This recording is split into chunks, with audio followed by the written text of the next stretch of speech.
Combien de rédacteurs vivent encore de leur plume aujourd'hui uniquement? Rédacteur.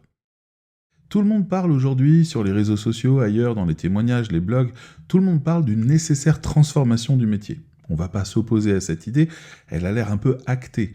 Le rédacteur doit également être stratège, il doit également être consultant, il doit également être marketeur, il doit pouvoir être content manager, on lui rajoute plein de termes derrière, plein de compétences, community manager aussi, pour pouvoir essayer de le vendre un peu comme un pack, comme si finalement le rédacteur web, la rédaction web était devenue une brique fondamentale d'un autre métier, et plus un métier en soi. Ça semblerait un peu dans l'air du temps, et ça serait un peu logique. Quand on regarde les statistiques de notre enquête, qu'on est en train de réaliser, savoir qu'on fait actuellement une étude de marché communautaire publique, c'est-à-dire que toutes les données vont être données justement à tout le public intéressé, qui pourra télécharger les bases de données, les interroger, travailler dessus, essayer d'extraire ses propres vérités de cette enquête. Et c'est pour ça qu'on demande à tout le monde d'y participer, parce que tout le monde peut utiliser et tout le monde peut travailler dessus. C'est les réponses que vous cherchez et que nous cherchons tous. Nous faisons ça pour l'ensemble de la communauté et nous vous invitons à venir y participer. Vous trouverez les liens au-dessus. C'est très important qu'un maximum de rédacteurs et anciens rédacteurs y participent. Réellement important, et j'espère vous en faire la démonstration. Dans cette enquête, il y a déjà 55% des gens qui ont répondu qu'ils étaient encore en capacité de vivre du métier de rédacteur web, que c'était encore leur source principale, mais que donc 45% n'ont plus terminé. Et eux, justement, ils ont une difficulté supplémentaire, c'est qu'il y a une pression sur le marché liée au fait qu'il y a eu une augmentation de 30% des freelances entre 2020 et 2025, ce qui fait qu'il y a vraiment beaucoup trop de gens sur ce marché pour un marché qui se rétrécit. Ça, on le sait aussi de la même manière. Plus de rédacteurs, moins de missions, et finalement un marché qui se tend, et ça devient un peu la cata. Donc, on a le marché qui se rétrécit parce qu'il y a des pans entiers qui disparaissent, par exemple les fiches produits.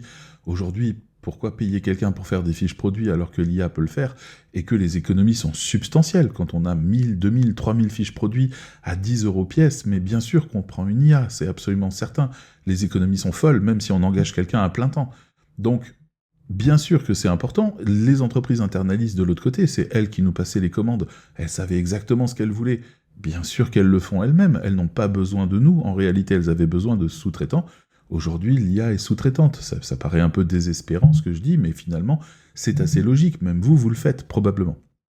On cherche à économiser et on cherche à aller vite et à avoir la qualité. Bon, l'IA commence à remplir cette promesse-là. Mais c'est pas si simple pour autant. Les articles SEO ont tendance à disparaître aussi, les contenus génériques et les choses standardisées aussi, etc., etc. Google fait le tri, devient extrêmement sévère d'ailleurs, et cherche de plus en plus la particularité, la valeur dans les textes, et les autres, en fait, il les admet. On a une augmentation de quasiment 50% des contenus depuis l'arrivée de l'IA, c'est-à-dire tout le monde explose tout et se rentre en compétition, donc en plus, tout déborde. Mais les rédacteurs web n'arrivent plus à vivre de leur métier en tant que tel. Et ça, c'est quelque chose à questionner. Ils nous disent il ne faut pas se contenter d'être rédacteur web aujourd'hui. Un autre nous dit la rédaction web ne peut plus fonctionner seule. Un autre nous dit on parle de consulting, de stratégie, d'accompagnement, mais plus vraiment en fait de création de contenu avec les clients. Ils ont besoin de plus. Et puis, un dernier qui nous dit si on est toujours étiqueté rédacteur et uniquement rédacteur, en réalité, c'est très compliqué de trouver du travail. Parce que dans la tête des gens, rédacteur égale le même travail que l'intelligence artificielle, voire pire. Il utilise l'intelligence artificielle à ma place, et donc je paye quelqu'un pour faire ce que je pourrais faire moi-même, et je me fais avoir. Donc les gens ne le vivent pas très bien.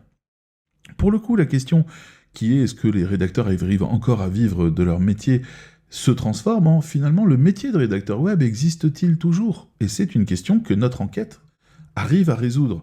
Parce que justement, nous demandons aux gens ce qu'est leur réalité depuis les 3 dernières années, comment elles ont évolué. Ce qui nous permet de voir et de comprendre les nouveaux chemins.